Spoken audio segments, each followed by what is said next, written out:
Do you do a lot of rewriting?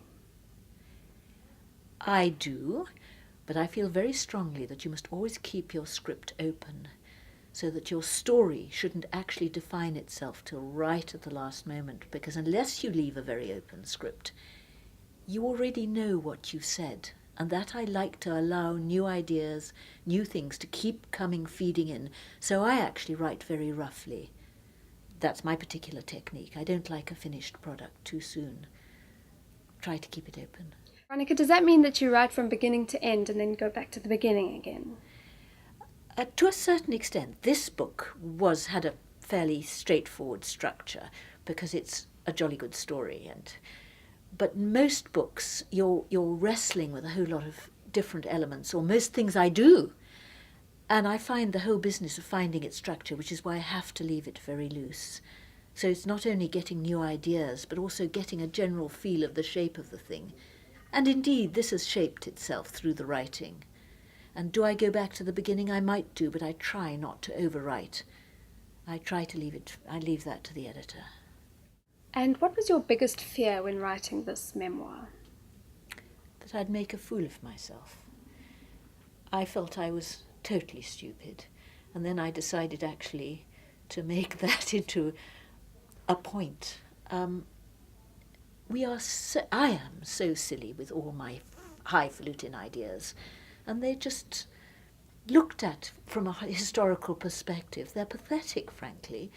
So, yeah, that was what I was frightened about, sort of, being caught naked. And do you feel you've resolved that?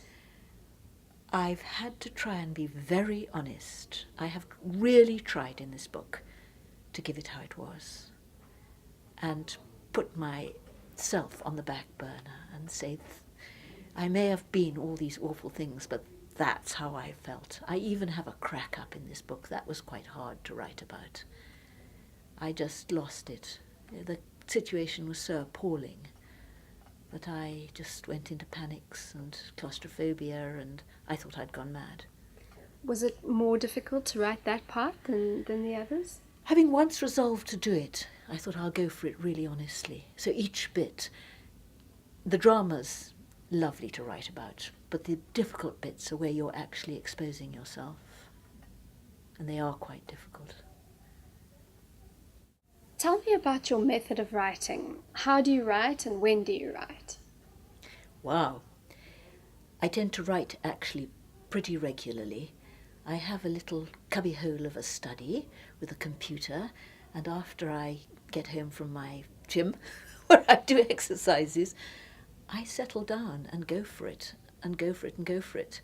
And when I get a bit stuck, or I go up and wander around the house and make a cup of coffee. Actually, I also have a house in Wales, and I do need to get out and wander around in order to allow other thoughts to come in. Is it fair to say that you're an avid reader? And who are your favourite authors? I am an avid reader when I'm not writing, and it isn't fair to ask me my favourite authors because there are so many of them, and it depends on whether you're asking about fiction or travel writing. But I absolutely adore, you mentioned Graham Greene, and he was one of my seminal writers. And I think there's a lot of very good writing coming out of Africa at the moment, and that I get terribly excited by.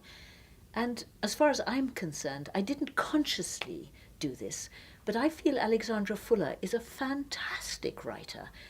She tells it how it is, and I attempted to tell it how it is, and we come from different eras, but we are going after the same thing, I think. Veronica, this is your first full-length book, but you're not new to writing. Maybe you could tell us a bit about what you've done before. In fact, interestingly enough, my very first professional piece was for the radio, and I wrote it from the Congo, and I was very young, and I wrote and said, here is a piece about the Congo, and the BBC said, oh, we like your piece.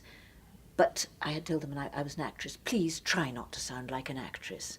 I was very melodramatic, and I said, the Congo is like a chrysalis. The butterfly has yet to emerge. I'm afraid the butterfly has yet to emerge. And writing for radio, you've written scripts, you've written short stories.